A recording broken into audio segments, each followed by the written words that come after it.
Votre fidélité nous honore, mesdames et messieurs. Bonsoir et bienvenue dans cette édition du journal sur la FM Télévision. L'Angola établira des contacts avec le M23 afin que les délégations de la RDC et du M23 mènent des négociations directes qui auront lieu dans le tout prochain jour à Luanda. Et cela pour conclure un accord de paix définitif entre la RDC et le Rwanda. L'annonce a été faite par les présidents angolais à l'issue d'un tête-à-tête avec le président de la République démocratique du Congo, Félix Tshisekedi. Suivez. Le président de la République démocratique du Congo, Félix Antoine Tshisekedi Tshilombo, s'est entretenu ce mardi à Luanda avec son homologue angolais, Joao Lorenzo, médiateur désigné dans les conflits opposant Kinshasa à la rébellion du M23 dans l'est de la RDC. Cette rencontre bilatérale qui s'est déroulée au palais présidentiel de la capitale angolaise s'inscrit dans le cadre des efforts diplomatiques visant à restaurer la paix dans la région du Kivu, où le combat entre les forces armées congolaises et les rebelles du M23, appuyés par Kigali, ont intensifié les tensions ces dernières semaines. Selon la présidence angolaise, Luanda pourrait amorcer prochainement des contacts avec le M23 en vue de faciliter des négociations directes entre les parties. Une initiative qui marque une nouvelle étape dans la médiation angolaise après plusieurs tentatives infructueuses de désescalade. Lundi, une délégation de la conférence épiscopale du Congo Senko avait déjà été reçu par le président Joao Lorenzo,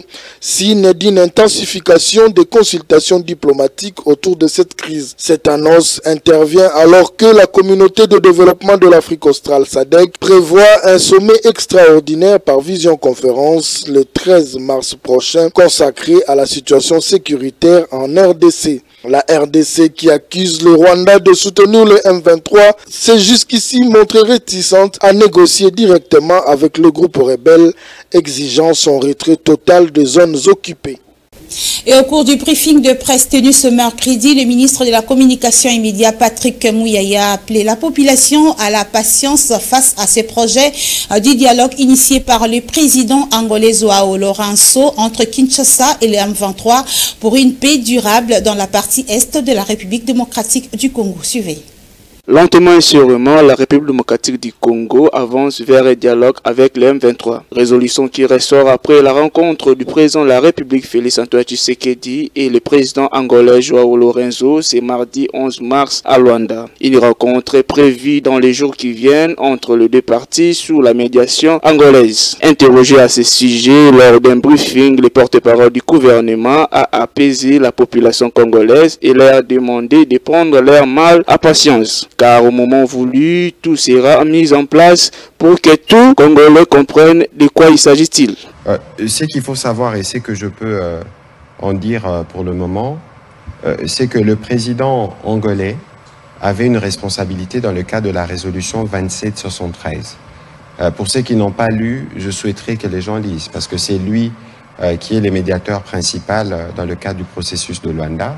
Et il a invité le président de la République aujourd'hui pour lui faire part de l'initiative qu'il a prise. Donc il faudra attendre dans les prochains jours de précisions qui pourront être faites sur comment cette initiative devrait se faire. Donc nous reviendrons pour vous donner des plus amples détails dès que nous les aurons.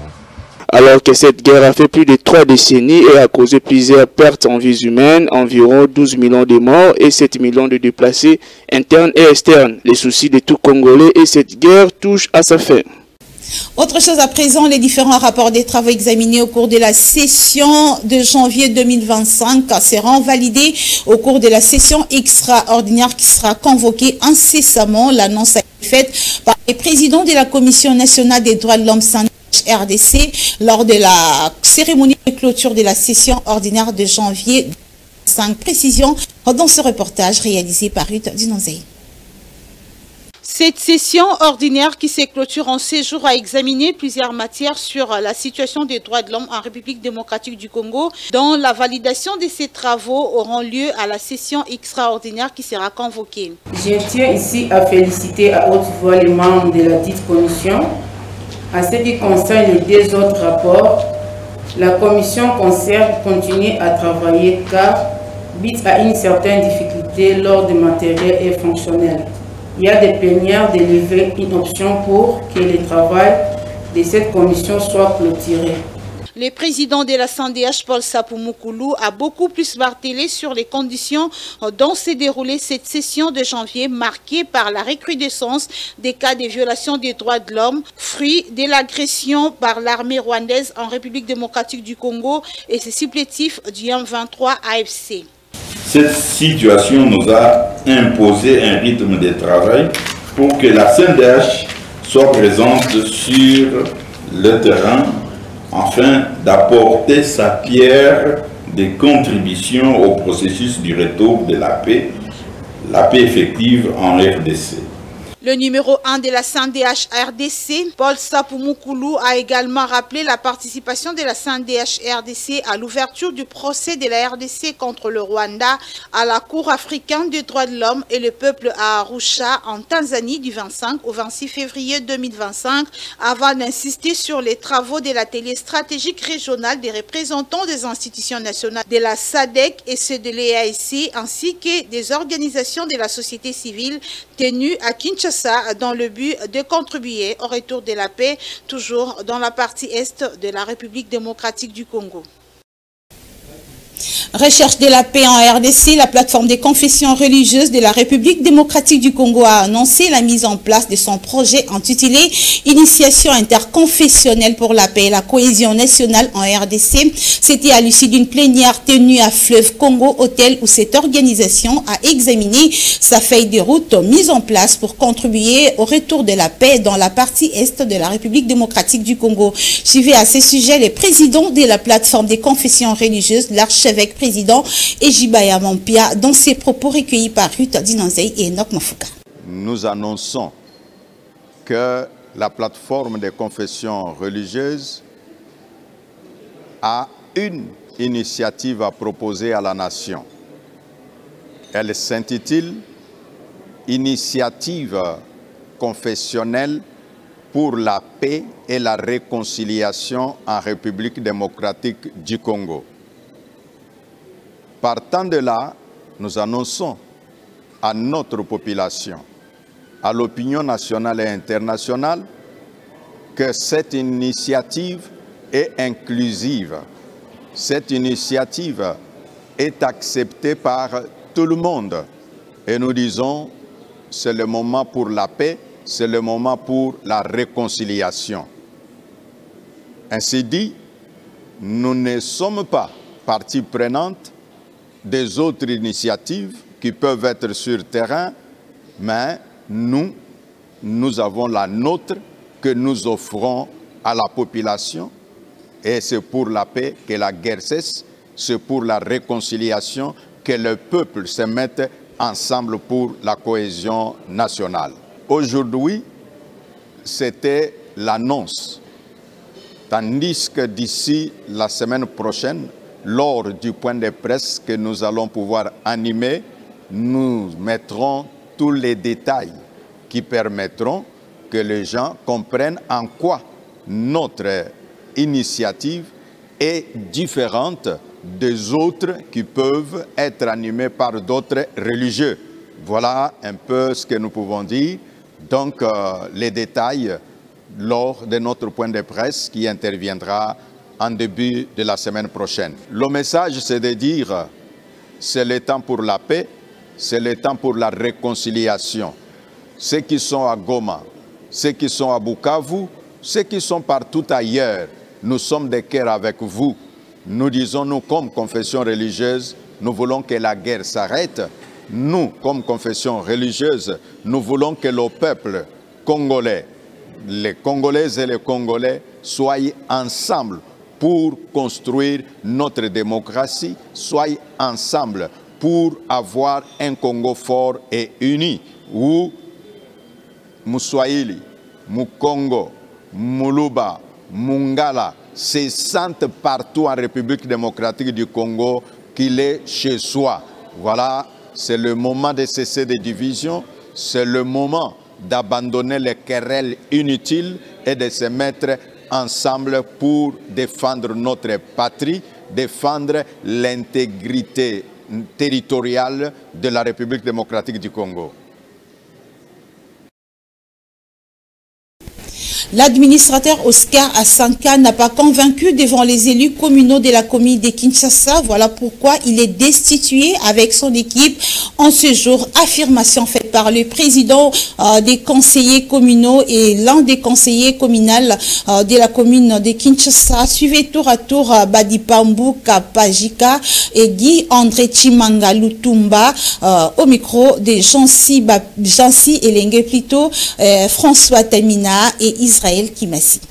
Plus rien ne sera comme avant dans la commune mère de Kinshasa. Réunis dans la salle polyvalente Sapo Kalimasi Paul Gérard, les conseillers communaux élus de la commune de Kinshasa étaient en plénière le mardi dernier. Un seul point à l'ordre du jour, audition du comité de gestion du marché Kato. Selon un rapport d'investigation du conseiller communal Guy André Chimanga Lutumba, ancien syndicaliste du marché Kato. Ce document qui a été distribué dans la salle relève des détournements opérés au marché Kato par les comités de gestion. Nous avons été très gentils envers l'administration du marché. Normalement, ça devrait être 1600 francs. Mais nous avons tout simplement retenu 800 francs. C'est une moyenne. Lorsque vous allez prendre le rapport qui vous a été donné par, donc je peux l'appeler au rapport Chibambe, vous allez voir que sur les 493 tables attribuées au RANECO, il y a eu 120 personnes, c'est-à-dire 120 tables.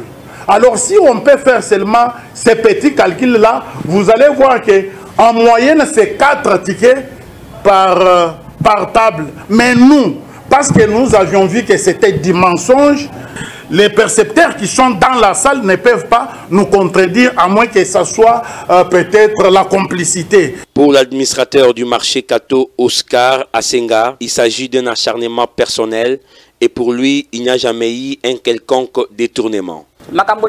Honorable Chimanga alobi et pas nangai azo se tromper. Il n'y a pas de preuves. Je suis innocent. Je n'ai fait que 15 mots du marché Kato. Je ne sais pas moi. Il y a des archives dans les administrateurs passés. Hein? Dans l'époque des vieux Guillet, Lokwa, Golf, Lobo. Vous allez voir les chiffres qu'on converse à la commune. Et c'est comment vous allez verser. Niveau communal. J'ai dépensé ça. Visiblement pas satisfait des arguments avancés par les comités de gestion du marché Kato, Félix Kouba contredit l'administrateur du marché. Ici devant moi, pour lui demander, vous m'avez expliqué que le 5... Et quand je dis tout cet argent, le 1500 ici, tout qui est dans le système, le 1500 ici, et qui est dans mon directeur honorable, vous voyez, vous pouvez rester dans comme ça, et qui est dans la salubrité, mais je lui dis, messieurs, dans votre clé de répartition, vous m'avez dit que le 50% c'est pour la salubrité. Donc vous allez rémunérer les éboueurs et consorts. Mais vous allez encore dire que tout cet argent ici va dans la salubrité. Ici, chargé de salubrité, nous disent que non, il n'y a pas l'argent pour ce parce que vous voyez que salité Zawana. Non! Tout cet argent ici, président, et un rubricité et un Sigambongo qui n'a raté. Donc cet argent est détourné. Donc le détournement vertigineux, en tout cas, moi je l'appuie. Et je les confirme parce que j'ai des preuves. Que l'administrateur ici devant moi, la def ici devant moi, passe ici pour me dire le contraire, que l'argent là on paye, quelque part, ils en aborderont bouillir. Après les auditions des uns et des autres, le président Étienne Badipabou va alors demander la destitution du comité de gestion par un vote des élus. Sans surprise, le comité a été destitué à l'unanimité. Rappelons par ailleurs qu'ils sont accusés d'avoir détourné environ 2 millions de dollars américains pendant 21 mois de leur gestion. Et l'administrateur du marché Kato, Oscar Asanka, ne pourra plus agir comme gestionnaire de ces sites de négoce, soupçonné des détournements d'environ 2 millions de dollars américains. Le numéro 1 du marché Kato a été destitué de ses fonctions à l'issue d'une plénière où il a été convoqué pour prouver son innocence devant les conseillers communaux élus de la commune de Kinshasa. Reportage Jansi Elengue et Israël Kimasi. Par rapport à l'accusation, nous avons trouvé qu'effectivement, il y a détournement, non comme on nous l'avait dit, mais c'est au-delà de ce que l'interpellateur nous avait informé. Vraiment, La décision qui vient d'être prise conformément à la loi, c'est sans parti pris. Donc je pense bien la commune de Kinshasa, depuis des années, est sous contrôle des conseillers communaux. Donc plupart ignorés. C'est par des actions comme ça que tout le monde va se réveiller quand même pour savoir que les biens de l'État, c'est les biens de l'État. Lorsque vous les gérez, vous êtes redevable. Et lorsque vous ne donnez pas un rapport qui convainc, donc vous serez toujours destitué. Les membres du gouvernement souminois ne sont plus autorisés à engager des dépenses. Une décision prise par le président de la République, Félix Tshisekedi, qui a instruit à la première ministre d'y veiller. Ceci est le fruit de plusieurs conséquences dans la réduction du train de vie, mais également la sortie incessamment du gouvernement d'union nationale, tel que nous dit Gloria Nkunda dans ce reportage. Toujours dans l'optique de la formation du gouvernement de l'Union nationale, le président de la République démocratique du Congo, Félix Tshisekedi, instruit la première ministre Judith Suminwa ainsi que son directeur de cabinet à prendre des dispositions qui imposent chaque membre du gouvernement de ne plus s'engager pour les actions allant à l'encontre des dépenses nationales et restreindre la liquidation et les paiements inopinés des dépenses publiques et les nominations des entreprises publiques. Sachant que le gouvernement actuel appelé à démissionner, qu'il est appelé à continuer à exercer ses fonctions avec rigueur et responsabilité dans la stricte observance des lois et règlements pour assurer la bonne marche des services publics, car dans les prochains jours, le président va procéder à la formation d'un nouveau gouvernement de l'Union nationale avec l'opposition. Afin de garantir la sécurité dans la partie est de la RDC, les paroles du chef de l'État faisant office de loi sont priées d'être respectées à la loupe. Donc, nous appelons la première ministre Judith Suminwa à faire respecter la volonté du chef de l'État.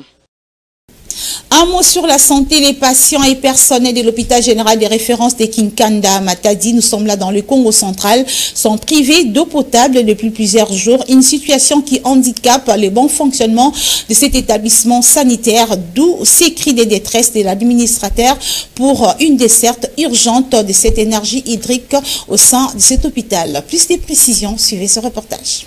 Les habitants de Matadi dans la province du Congo central, précisément à l'hôpital Kinkanda, ont du mal à s'approvisionner en eau potable. Il y a de cela environ 2 mois que le robinet sont secs. Une situation qui inquiète le patient, le garde-malade et les personnels médicaux. Interrogés par rapport à cette pénurie d'eau, les agents de la régie des eaux incombent la faute à l'hôpital sans donner les explications plausibles. Pour l'administrateur gestionnaire de l'hôpital Kinkanda, l'eau est devenue une denrée rare dans cet hôpital. Les responsables de la régie des eaux doivent rapidement trouver une solution à ces problèmes. La situation s'empire davantage, a-t-il conclu. À noter que la pénurie d'eau devient un véritable casse-tête pour cette institution sanitaire. Les responsables de la régie des eaux doivent prendre cette situation à bras-le-corps afin que l'eau coule au robinet. C'est tout pour cette édition du journal, mesdames et messieurs. Merci de nous avoir suivis. On se retrouve prochainement pour une autre édition du journal sur la FM Télévision. Entre-temps, portez-vous bien en compagnie de la FM Télévision, car vous ne serez jamais déçus. Merci et bonsoir chez vous. Ce journal vous a été offert par Afriland First Bank.